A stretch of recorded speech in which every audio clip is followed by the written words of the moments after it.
It's 7 o'clock. Good evening and thank you for joining us on News 360 live from Adesawe in Kanda, Accra. I am Aisha Yakubu Khalid. And I am Noble Crosbyan, and these are the headlines of the bulletin tonight. News 360 Headlines is brought to you by Flamingo Paint, Pepsodent Charcoal and Pepsodent Herbal, EcoBank. Minority says the cedi should be trading at 8 cedis to $1 with billions of US dollars spent on forex interventions.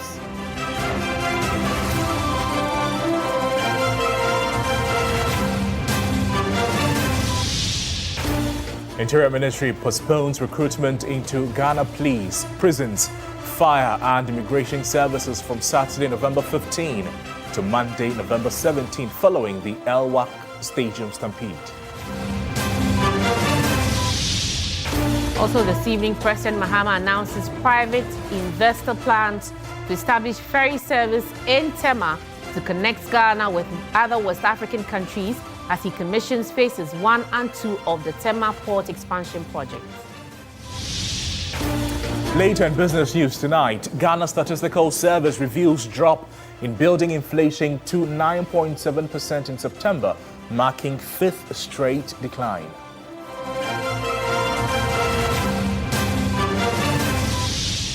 And in international news, Nigerian government cancels policy that mandated the use of indigenous languages for teaching in the early years of schooling.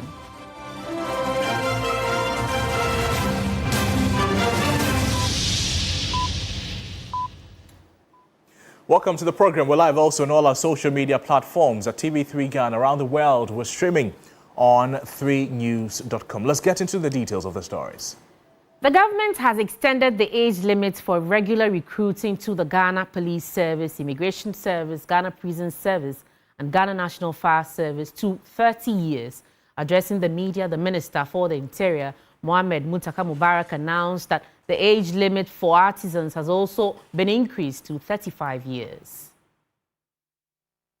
Recruitment processes for prisons, immigration, police, and fire service have been digitized as part of measures to eliminate manual interface, reduce long queues, and prevent further tragedies during enlistment exercises in the country.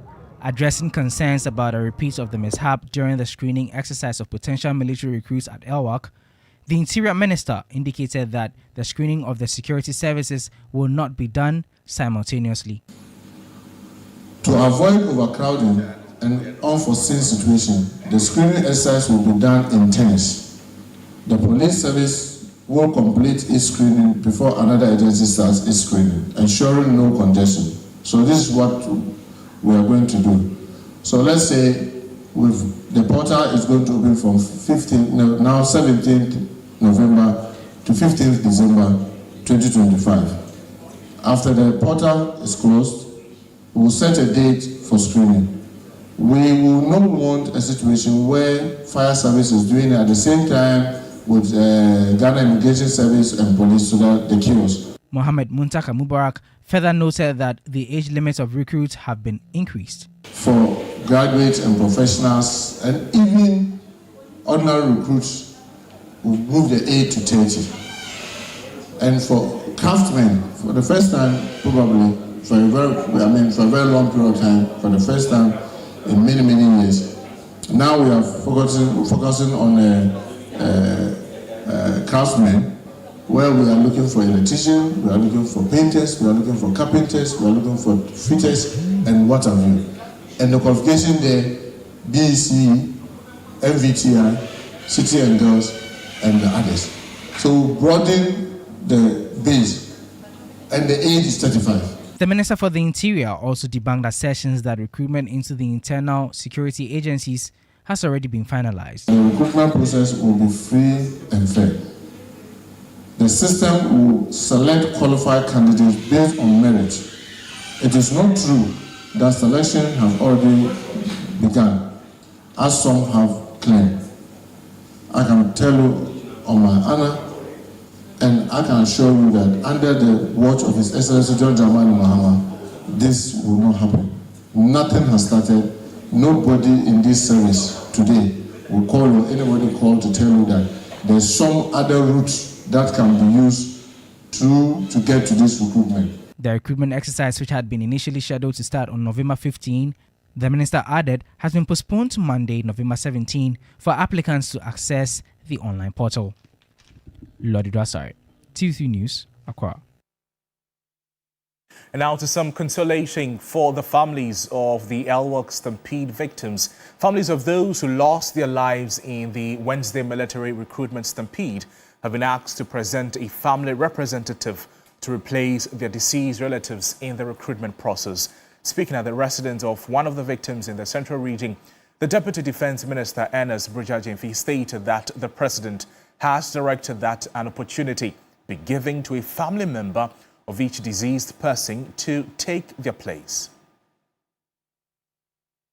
These 6 young female potential recruits had made it. They were qualified to the stage where we were to inspect their documentations and also do body selection in order to assess their fitness level. And for the family to lose them under the circumstances as we have, His Excellency the President has directed that we give the opportunity to the family to replace all these 6 dead persons. Of course, we have to check their fitness level, how they are healthy, how they qualify to be with the Ghana Armed Forces. Not only that, His Excellency the President has also directed that all injured persons involved in this tragic incident be also given the automatic qualification to be recruited for the Ghana Armed Forces. At any point they recover, and our health professionals assess their suitability to be with the Ghana Armed Forces. And now let's turn our attention to fallout from the 2026 budget. The minority has stated that government's fiscal policy has crashed, accusing the International Monetary Fund of sleeping on its job and allowing government to deviate from earlier arrangements. Former Finance Minister Dr. Amin Adam says the cedi should have been traded at 8 cedis to $1, with billions spent on forex interventions. From energy to agriculture, job creation and transportation, the minority says it expects another difficult fiscal year. We were expecting that this budget would deliver hope and positive direction to our economy following a year of inactivity. Unfortunately, it is another budget used to apportion blame. 2026 budget does not yet provide the scale or structure of investment needed to shift Ghana from the short-term stabilization to long-term productivity-led growth. This propaganda management of the economy is becoming far too much at best. Merely repeating an untruth does not make it the truth. Former Finance Minister Dr. Amin Adam argues that government is struggling to finance and implement its policies. Is it not curious that the much talked about Nkoko Nkiti was just launched this week, in spite of the fact that the 2025 budget provision for it since March 2025. A clear example of how this government is struggling to implement its priority programs. And let me use this opportunity to caution that the Harmattan season has just started in some parts of the country. And we don't want to hear stories later that the chicks have been killed by the Harmattan. Today, the 24-hour economy policy is a confusing mix of policy ideas with no clear implementation arrangements. The same youth who were told they would have shifts to work once this government comes to power continue to roam the streets without work, while farmers and traders complain of poor sales due to weak demand. Dr. Amin Adam claims the finance minister failed to admit the auction failures recorded in 2025. The minister, members of the press, also conveniently fails to mention the disastrous auction performance throughout 2025. Market participants have delivered a devastating verdict on the administration's economic management through their systematic avoidance of government securities. Out of 45 auctions conducted this year, an unprecedented 25 have failed outright, a failure rate exceeding 55%. That reveals not just market skepticism, but active rejection of government paper. With the significant billions of dollars of interventions, we expected the rate to be around 8 cedis to $1. But the market's muted response reveals a sophisticated understanding that currency strength cannot be purchased. It must be earned through sound economic fundamentals. We can therefore, in conclusion, describe the 2026 budget, the Galamsey budget, as growthless, jobless, and minimalist budget. It contains only cosmetic rhetorics presented by a crawling government. Beginning next week, Tuesday, members of parliament will take turns to debate the 2026 budget, which has been presented by the finance minister. Each day will come with specific sectors that will be considered. As well, the business committee has allotted time to leadership of the House and other members for them to debate. Christian Yale, TV3 News, Parliament. Now, still on the fallout of the budget, the Industrial and Commercial Workers Union, ICU, the urgent government to write off the over 30 billion cedi debt owed by Cocoa Board, warning that failure to do so could collapse the cocoa sector. Reacting to the 2026 budget, the General Secretary of the ICU, Morgan, called on government to allocate funds to recapitalize Cocoa Board to support the 800,000 jobs government plans to create. The Finance Minister, Dr. Tuforsen, in presenting the 2026 budget, announced that government is committed to reviving Cocoa Board. He revealed that beginning next year, government will procure more than 200,000 hectares of land to boost cocoa production. Responding to the announcement, ICU's General Secretary Morgan Ayawene commended government for what he described as a bold step to enhance cocoa production. Writing off Cocoa Board debts and recapitalizing Cocoa Board, we would have been seen to be positioning a Cocoa Board on the right pedestal for it to boost production. I'm also happy about the aspect that the minister talked about, that government has acquired 200,000 hectares to boost cocoa production. If we are able to do this, there will be no doubt in anybody's mind that Cocoa Board will be moving towards the achievement of 1 million tons of cocoa. The ICU General Secretary, while welcoming the full recapitalization of the National Investment Bank, also called on the government to extend similar recapitalization efforts to other commercial and rural banks to safeguard the financial sector. On the textiles and garment industry, the finance minister indicated that 20,000 jobs will be created in the sector. The General Secretary of ICU, Morgan Ayawene, had this to say. The existing companies must be helped to sustain their operations. Once you get that one on the ground moving and workers are also retained and you add more, I think that will make economic sense. But if you want to add on to weaker companies that are struggling to even reopen, they want recapitalization of their companies from government. And we know that government is also working around the clock to address these concerns. Let's still stay on the post-budget conversations, but this time we're focusing heavily on three sectors that touch every Ghanaian home. We're talking about education, health, and agriculture. And the allocation signal a push to rebuild essentials, as well as to expand the social services and revive productivity across the country. These are the areas that we're looking at: education, health, and agriculture, like we mentioned. Now, over the years, we've seen that a lot of government budget focus heavily on education for very obvious reasons. And then there's the mention of also health and then agriculture as part of the three that we'll be dealing with tonight. Let's analyze the conversation. Now, government is placing its biggest bet on education, committing over 33 billion cedis to improve teaching and learning and infrastructure.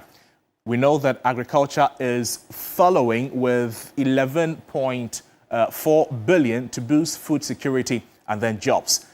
Health is also there, receiving some 2.2 billion focus on upgrading hospitals and expanding essential care, essentially. Let's break it down further. Let's talk about education, basic level, desks, textbooks, school feeding, new facilities, amongst others. At the basic level, the plan is simple. The plan is to fix what children need to learn. 2 million desks will be supplied. Now, new textbooks will reach 4 million learners, and then school feeding program will be expanded. Government will also construct new KG, kindergarten, primary, and then JHS blocks, along with bungalows and toilets to improve school environments. All of these are part of the plans that government has going into the next year. Still on education, if we're paying attention away from the basic education now to senior high school, some 4.2 billion allocation. There's also the mention about PTA support, teacher allowances, persons with disability support. For senior high schools, the 4.2 billion cedi package, it aims to ease the pressure on students and parents, and government pledges a no-fee stress system. It is maintaining teacher allowances and absorbing school fees for students with disabilities. The goal is simple, is to stabilize SHS operations while widening access for all. This is what government wants to do with regards to education, accounting for the huge allocation to the education sector, if you like. Now, the tertiary sector is also mentioned, like we talked about, no fee stress, free for persons with disabilities, and then the teacher allowance, maintaining all of these so that the education arena of the country is dealt with when it comes to the budget conversations. If we're moving on to talk about other areas, agriculture, for instance, some 11.4 billion allocation. It is receiving one of its biggest boosts yet, 11.4 cedis. The investment is geared towards improving yields, supporting farmers with inputs, and then strengthening food production under the renewed commitment to national food security. That is what we're dealing with when it comes to education. Now to health, hospital upgrades, that has been mentioned. Agenda 111 is there. Completion of the project, regional hospitals, amongst others. We know that in health, government plans to upgrade 7 hospitals to improve maternal care, complete 10 Agenda 111 facilities, and then begin work on 3 new regional hospitals. There's the Mahama Care program.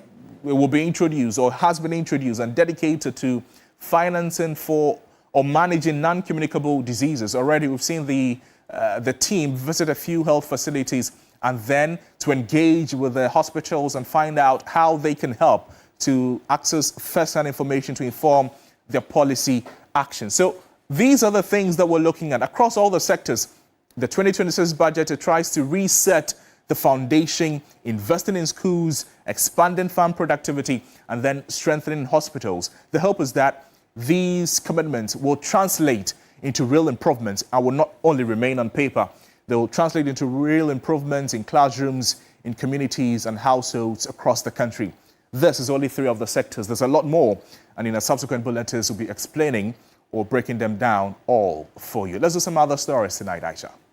Right, Crosby, thank you for breaking that down. We are moving on to some more stories this evening. Now, President Mahama has revealed plans by a private investor to establish a ferry service in Tema that will serve countries along the West African coast.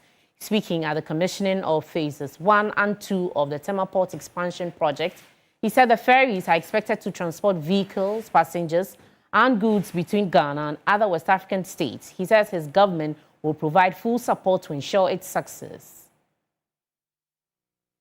President Mahama envisioned the project and in November 2016 officially launched it during his first full term as the president of Ghana. The $1.5 billion Tema Port expansion project, executed through a partnership involving Meridian Port Services, MPS, the Ghana Port and Harbours Authority, APM terminals and the Africa Global Logistics has been hailed by government as one of the largest and most ambitious port infrastructure development in sub-Saharan Africa. President Mahama described the public-private partnership between the Meridian Port Services and the Ghana Port and Harbors Authority as a win-win arrangement, stressing the immense benefits of the GPHA continues to enjoy from it. He lamented the political controversies that previously surrounded the project, including false allegations that he had sold the Tema port. What we have achieved is phenomenal, and it shows what public-private partnerships can achieve. The first terminal in the old ports, that was the first terminal MPS built, today is wholly owned and operated by Gapoha. So Gapoha earns money from that berth in the old port. I can understand that sometimes people try to play politics, especially when elections are coming up. I was accused of selling a port that did not exist. This port did not exist. How I could have sold it, I don't understand. But of course, it's an occupational hazard for those of us who choose to go into politics. The president announced the private investors' plan to launch a ferry service in Tema, linking Ghana with other West African countries. If you go to Europe, you know what the ferries are. You can drive your car onto a ferry, and then it will sail to Apapa in Nigeria, and you drive off and go straight into Lagos or wherever you're going.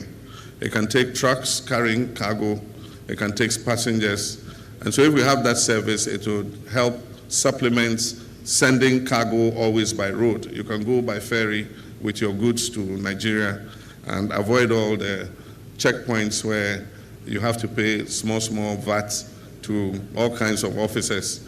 He also tasked the port authorities to create employment opportunities for young Ghanaians. So I'm sure in a short while from now we'll come to see off some of our young men and women, who have trained as seafarers to begin to operate on vessels that are redistributing containers from Tema to other places.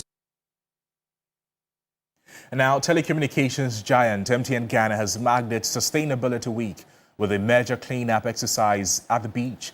The initiative, held in partnership with Buster Boys and Macintosh Africa, is aimed at promoting environmental protection and community responsibility. The beach cleanup undertaking, in collaboration with Bus Stop Boys and Macintosh Africa, forms part of MTN's broader sustainability agenda, focused on protecting the environment, promoting health and safety, and inspiring community action. This week is our Sustainability Week celebration. On Monday, we launched the week. On Tuesday, we had a fashion show showcasing sustainable clothing. And then on Wednesday, which was yesterday, we had a panel discussion about, how important sustainability is to business growth and national development. Today is day 4, and we are here to recover waste for recycling. Bus Stop Boys brought their vibrant energy to the exercise, mobilizing volunteers and residents to join in. The only constant that continues to make life meaningful is the environment. And if you look at the number of debris, plastics right here at the seaside, if nothing is done, it will end up in the sea. Plastics, fishes will feed on the plastics, and they will go and feed on the fish later. Sustainability partner Macintosh Africa led sessions on proper waste management, encouraging recycling and responsible disposal as part of the day's activities. Government needs to put some of the plastic waste taxes and levies aside so that people can send their plastics and exchange it for cash. There's a lot of unemployment, so people know that they have a bag of plastic, they can go somewhere and get cash for it. Through initiatives like this, MTN continues to reaffirm its leadership not only in telecommunications, but in environmental stewardship and community impact. And one of the key pillars is eco-responsibility, or what we call doing for the environment. So this ties into the environment, which is waste management, which is a cause that we have been championing for years, even in our offices.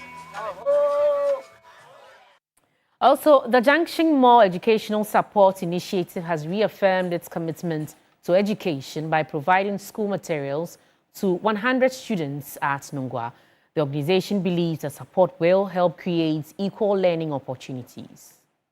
It was a moment of joy and relief for 100 students as the Junction Educational Support Initiative rolled out its latest support program. The initiative, known for championing educational access for underprivileged children, distributed school bags, books, mathematical sets, and other learning supplies to pupils drawn from various schools in Nungua. Center Manager for Junction Mall, Henrietta Arabagate, said the gesture forms part of their commitment to improving literacy. We understand that education is key. We understand that once people have knowledge, they make a difference where they are. So as a mall, we've identified that if we invest in this aspect of society, we are also going to make a change. So this is why we started this initiative. One of the head teachers, Theodore Esia, shared how the initiative has helped the school. I'm very much happy and impressed. And this is encouraging the students to learn because we normally pick students who are doing well. So it encourages others to also learn. Last year, for instance, we brought a group of students. So this, seeing that their friends won these prizes, they also learned hard and they were choosing. Beneficiary students beamed with excitement, saying the items will motivate them to study harder and perform better in school. And now, the Cosmos Innovation Center, in partnership with the MasterCard Foundation, has commissioned a state-of-the-art KIC Center of Excellence at Ejiso Achiakrom in the Ashanti region. The project is aimed at empowering skills development, innovation, and creativity to support job creation and entrepreneurship. The Center of Excellence features 6 world-class laboratories: the Food Innovation Lab, Electronics Lab, Nerve Center, Mechatronics Lab, and Computer Design Lab. The rest are Metal Fabrication Lab and Woodwork Lab. At the commissioning ceremony, the Minister for Youth Development and Empowerment, George Pariado, reaffirmed the government's commitment to creating a conducive and enabling environment for youth-led businesses to thrive. The board chairman of the Cosmos Innovation Center, Nana Joe Mensah, noted that the newly commissioned facility is designed to mentor young entrepreneurs and drive job creation through innovation. Now, the youth do not have to worry about acquiring, equipment or paying so much to go and test their products. They can come in here as one-stop shop, where not only do you get, consulting expertise, you also get practical expertise, and you can live approach of actually testing your product before it finally comes out. The executive director of Cosmos KIC, Benjamin Jan Kese, called for a stronger collaboration with the government to replicate similar centers nationwide. And we believe that with the support and partnership with the government, we can scale this center of excellence across the country, which is really important so that for many young people, they can have opportunity for a center like this. In the collaboration with the government, it could even be shaped in policy, it could be shaped in infrastructure provision so that the private sector and other development partners can leverage on that to really create these kind of platforms for young people so that we can get them to work. This is News 360 live here on TV3. Let's now bring you business news.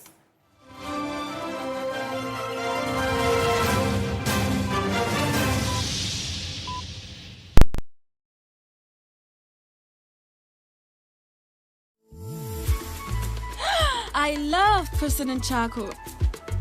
Why? When there are so many other charcoal toothpaste. There's both charcoal and lemon. Oh, does it? Yes. Look right here. Yes. Pepsodent Charcoal has two of nature's powerful whitening ingredients. With the power of activated charcoal and lemon essence,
producer price inflation for construction derived from the Prime Building Cost Index recorded a significant slowdown in inflation, dropping to 9.7% in September 2025 from 12% in August 2025. This marks the fifth consecutive month of decline in the year-on-year building construction inflation, a substantial drop of 2.3 percentage points. The Prime Building Cost Index (PBCI), which moved from 120 in September 2024 to 131.7 in September 2025, indicates that the average price of building materials and services increased by less than 10% over the year. Month-on-month figures showed an overall decrease in the prices of building inputs by 0.4% between August and September 2025. This monthly decline extends a trend that has been in place since June 2025. Materials inflation eased to 8.4% from 11.1% in August, with materials prices decreasing by 0.5% month-on-month. Plant inflation slowed to 8.2% from 10.8%, with a 1% decrease in prices month-on-month. Labor inflation, however, remained relatively sticky, falling only slightly to 15.1% from 15.7% in August, and even registering a minor 0.1% increase month-on-month. Construction experts are urging stakeholders to take advantage of the current price stability. Start building your house now, but break the project into managerial phases to control spending. With inflation down, businesses are encouraged to lock in their material costs by securing medium-term contracts now. To reduce high labor costs, government must support local material production, increase skills training, and strategically speed up infrastructure projects, and use the price index data for fairer, transparent contract bids. PZ Carsons Ghana Limited has launched the second edition of the Camel Treasure Hunt promo. Now, the category manager for PZ Carsons Ghana Limited, Clara Ofori Edu, highlighted that the promotion is aimed at ensuring families can have fun while staying protected with Camel. Camel, Ghana's leading antiseptic liquid brand, is taking its customers on an unforgettable adventure with its latest campaign, the second edition of the Camel Treasure Hunt. The initiative is designed to reward loyal consumers with exciting prizes. The promo-themed Aseti Ankasa seeks to add value to the lives of customers during these challenging economic times. The promo runs from now until February 15, 2026. Category manager for PZ Carsons, Clara Oforiedu, noted that the current economic climate continues to affect both individuals and businesses, making initiatives like this promo even more meaningful. Camel also seeks to impact lives, right? Positively. That's what we aim to do. And so out of this, we've done a lot of things that impact our consumers, not just providing products for them. So we are back again to hunt and create the excitement for our consumers. To join the Camel Treasure Hunt, purchase any Camel antiseptic liquid with a scratch panel, scratch to reveal a code, and text it to 1393 to receive a letter. The weekly rewards includes instant airtime, 1,000 Ghana cedis to 2 lucky winners. And then for the monthly rewards is a shopping spree of 5,000 Ghana cedis for also 1 lucky winner. And then at the end of the promotion, the first person to get the letter CAML wins the 100,000 Ghana cedis. PZ Carsons Ghana Limited remains committed to delivering innovative products and initiatives that enrich the lives of consumers and communities across Ghana. Vivo Energy Ghana, in partnership with Shell, has unveiled a new generation of high-performance fuels designed to deliver superior engine protection, improved efficiency, and reduced maintenance costs for motorists. The launch introduces Shell's best-ever V-Power and Fuel-Safe variants, innovative products developed to boost vehicle performance while giving drivers more value per tank. The new lineup features 3 improved fuels, including the upgraded Shell V-Power, now described as the best performance fuel available in Ghana and globally. According to Vivo Energy, the fuel delivers 100% protection to all critical engine parts, helping drivers maintain engines that perform as good as new, even from the very first tank. The new fuel save range, available in both diesel and petrol, offers greater efficiency, giving motorists up to 15 kilometers more per tank. The company says the innovation aims to help consumers save on fuel costs while ensuring cleaner and smoother engine performance. Managing Director of Vivo Energy in Ghana, Christian Lee, says these new products are unmatched. It's about affordability. We are not saying about the price of the product, right? But we should also look at the costs and benefits. So first benefit is, of course, the fuel saving that you do, right?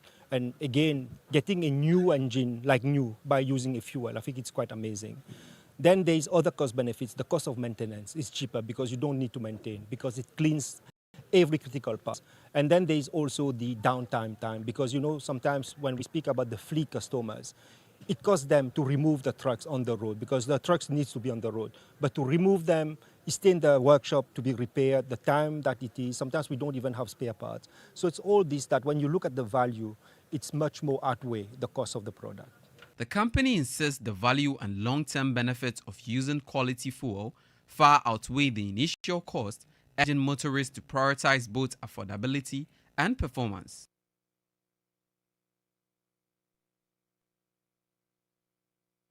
And that'll be all for the business segment here on News 360. I am Michael Obodu. We'll bring you updates now from the currency and the commodities market.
sports segment is brought to you by Sasso insecticide spray and coil.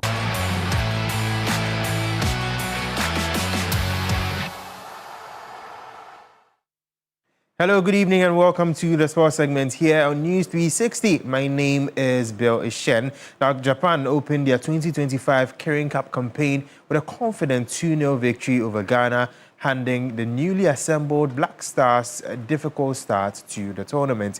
In a match where Ghana head coach Otto Addo introduced several fresh faces, the more experienced Japanese side showed composure and quality to secure all 3 points. With many key players absent, Otto handed debut to 2 players and entrusted Antoine Semenyo with the captain's armband for the first time. Now, Takumi Minamino scored the opening goal and Duan doubled the lead in the second half. And the day took a more unfortunate turn for Ghana when Francis Abu suffered a serious injury while attempting to block a shot.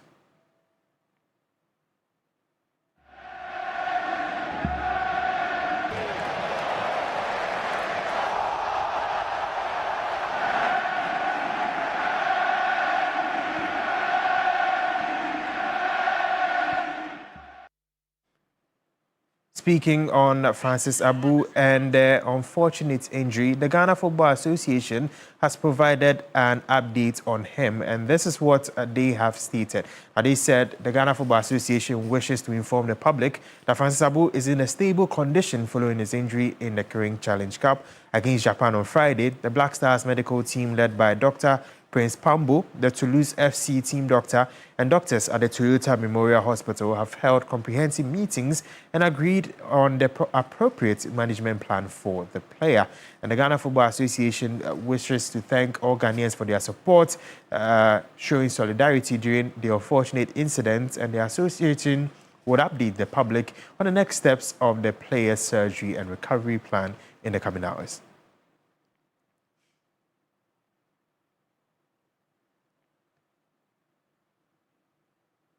Now, Black Stars head coach Otto Addo reflected on the side's defeat against Japan, highlighting some key learnings from the encounter. After handing debut to 4 players in total, the head coach stated that he trusts the newcomers to grow and adapt to the team.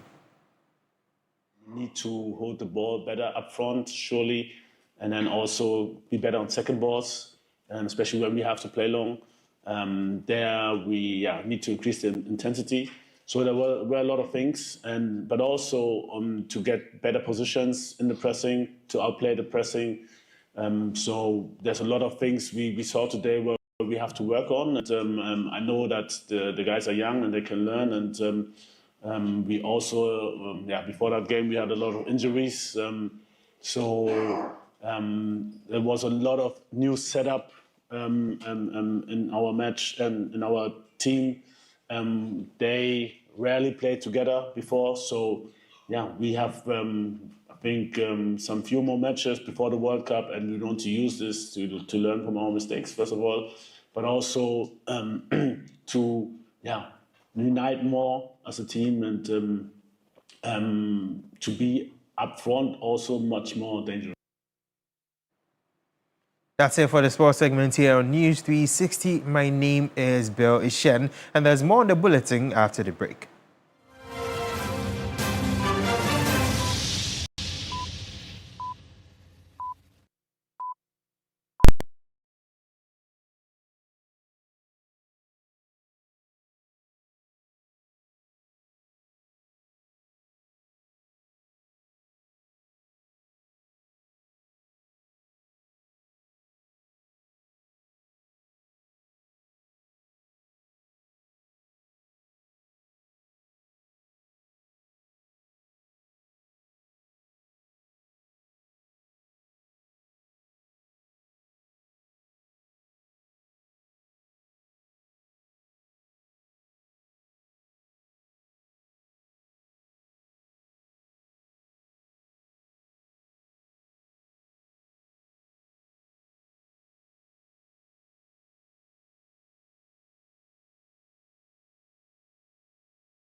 Entertainment news segment is brought to you by GTP Lifestyle and Napa Foods, Heaven Black Insecticide Spray and Coil. Powered by 3 Entertainment.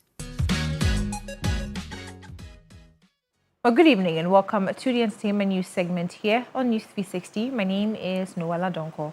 Now, the government has announced a major boost for Ghana's arts and creative sector with plans to rehabilitate the National Theatre in Accra and begin processes toward constructing a second National Theatre in Kumasi. Now, presenting the 2026 budget statement to Parliament on Thursday, Finance Minister Dr. Cassiel Atoforsen said the initiative reflects government's renewed commitment to strengthening the creative economy and preserving Ghana's cultural heritage. For many industry watchers, the National Theatre, an iconic facility that has served as the center of Ghana's performing arts for more than 3 decades, has long been overdue for a comprehensive upgrade. The facility requires modern technical enhancements to elevate production quality and improve the overall experience for both artists and audiences. According to the government, the rehabilitation is essential to positioning the theatre to support the rapidly evolving creative landscape and unlock new opportunities within the sector. Government is also advancing plans for a second National Theatre in Kumasi. In 2026, government will rehabilitate the National Theatre in Accra. We will also commence site acquisition and design of a second National Theatre in Kumasi. The proposed facility is expected to broaden access to cultural infrastructure beyond the capital, nurture regional creative talent, and stimulate socio-economic activity across the Ashanti region. This initiative is not entirely new. The conversation resurfaced prominently in the lead-up to the 2024 general elections when the then opposition National Democratic Congress, the NDC, outlined in page 53 of its manifesto a commitment to rehabilitate the Accra National Theatre and begin processes toward establishing a second one in Kumasi. Dr. Atoforsen further hinted additional interventions to support the creative economy, including plans to establish a film fund to revive Ghana's film industry and a creative arts fund to support the arts, music, fashion, culinary arts, and other segments of the creative sector. We will establish film fund to revive the film industry, such as Kumawood and other film associations. We will also establish creative arts fund for the arts, music, fashion, food, and other creative sectors. Well, that's it for the entertainment news segment here on News 360. My name is Noella Donko. International news is next. The Nigerian government has announced it is cancelling a controversial policy that mandated the use of indigenous languages for teaching in the earliest years of schooling instead of English. Education Minister Tunji Alausa said the program, introduced just 3 years ago, had failed to deliver and was being scrapped with immediate effect. Instead, English will be reinstated as the medium of instruction from pre-primary levels through the university. The program was launched by former Education Minister Adamu Adamu, who had argued that children learnt more effectively in their mother tongue.